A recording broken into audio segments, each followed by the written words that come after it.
Hi, this is Stephanie Kathan, and I'm pleased to be with you for our 5th visit of the Master Key to Success video series. Today's visit is going to be on a pleasing personality. Your personality determines whether people are attracted to you or shy away from you, and it is your show with which you display your character to the world, and it's the one thing which distinguishes you from all other human beings. It is your trademark by which people recognize you, and it is the things that which determine your success or failure in selling yourself through life. Therefore, you should see your personality just as others see it, so you may improve it where it needs improvement. Your personality consists of over 30 different factors, traits, and characteristics. Because of the limit of time I can devote to this visit with you, I can mention only the more important of the traits of personality. Before I begin to describe these traits, I want you to know that every trait which goes into your personality is under your control, and you can improve it so it can be whatever you want it to be. Let's start with the most important trait of your personality, your mental attitude. This is a trait which you attract people and cause them to like you, or repel them and cause them to dislike you. Your mental attitude must be positive if you want to attract other people to you. How do other people know whether your mental attitude is positive or negative? Well, the answer is easy. First of all, other people tune in and pick up your mental attitude by the energy you give off, without you saying a word or making a move. But there are other ways they can tell whether your mental attitude is negative or positive. You disclose this information by the tone of your voice, whether it's pleasant or harsh, by the expression of your face, whether it's soft and pleasing or harsh and scowling, by the courtesy and consideration you show other people or the lack of these. So you see, there's no escape from revealing to others the exact nature of your personality. The next most important trait of your personality consists of your flexibility of your mental attitude or your lack of it.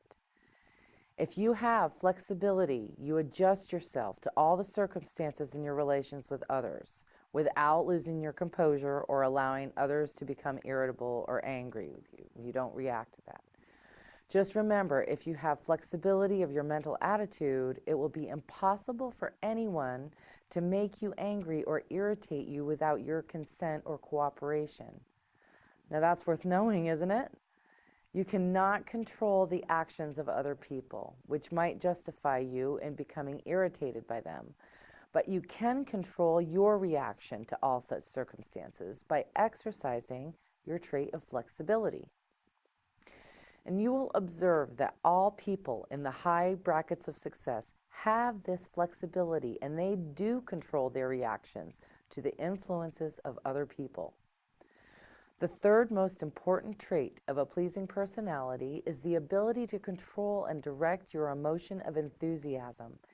Enthusiasm is one of the means by which you can give forcefulness to your words, but you must be able to turn it off and on at will, as definitely as you can turn off and on water at a spigot.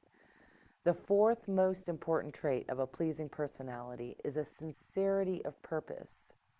The person who is not sincere in all relationships with others is soon detected and rejected, because no one is attracted to the one who endeavors to deceive others.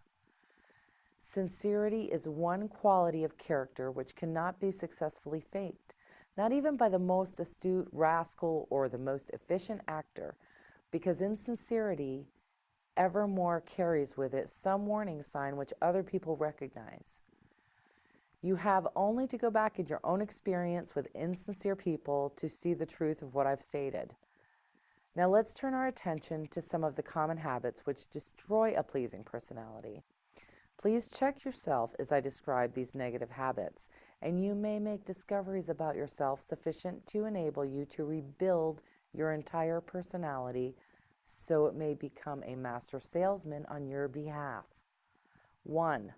One of the most destructive habits which makes one personality objectionable is that of breaking in and running away with the conversation when others are speaking. 2. Sarcasm expressed by insinuations and wisecracks which aren't so wise is near the head of the list of habits which give one a negative personality. 3.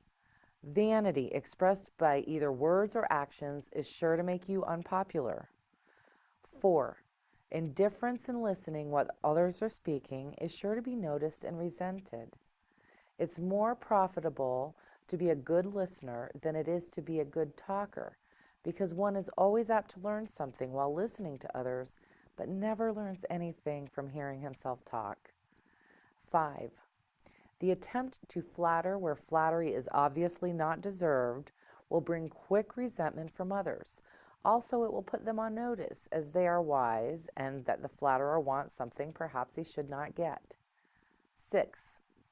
The habit of finding fault with the world at large and people in general is never a popular habit, and it's no part of a pleasing personality.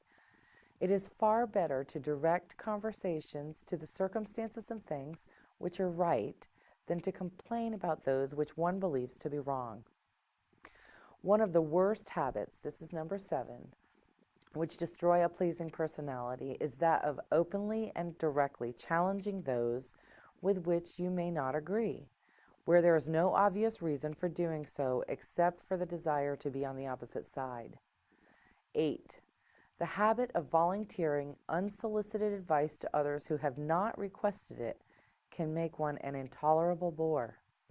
Free advice is generally considered to be worth exactly what it costs, which is nothing but the patience to listen to it. 9. The habit of speaking of one's physical ailments, worries, and personal problems may be tolerated by others, but this habit will never make one welcome or pleasing.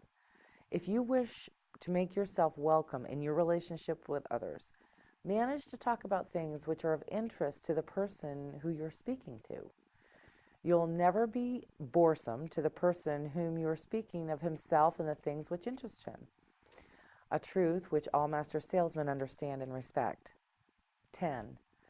The habit of endeavoring to convey an impression of superiority through the use of words and topics unfamiliar to others is a surefire destroyer of popularity. If you wish to sell yourself to others successfully, you must negotiate with them on their own level in terms which they understand. 11. Envy of those who are successful is a trait which destroys a pleasing personality. The truly great men and women have all been known to be generous, sympathetic, and joyous in connection with the good fortune of others. 12. Sloppiness in body, posture, and in clothing never attracts but always repels others. Clothes make not the man, as has been said, but they surely give him a mighty good start. Carelessness in your body, carriage, and posture is immediately traceable to a negative mental attitude. If you are free from these 12 common habits which make one unpopular, you probably have a very pleasing personality. Remember this, please. If you are not liked by others, you can be sure there is a reason which you can detect and correct. It is unnatural for one human being to dislike another without cause. Before you can make use of the master key to success, you'll need to make your personality pleasing. This will require courage on your part and honesty with yourself. A pleasing personality stands head of the list of assets which make one truly rich. I was impressed with this truth many years ago when I heard that Andrew Carnegie paid his right-hand man and mastermind ally, Charles M. Schwab, $75,000 a year for his personal services that he rendered. But he gave Mr. Schwab at the end of each year a bonus of $1 million, purposely and for the influence he exerted to his associate workers due to his pleasing personality. So you see, therefore, Andrew Carnegie, who's been said to have been the greatest judge of men this nation has ever known, placed a value on a pleasing personality of more than 10 times as much as he valued the services of his right-hand man. Perhaps this will give you a clue that may help you up the market value of your pleasing personality. And now, until we meet again, I wish you health, wealth, and peace of mind.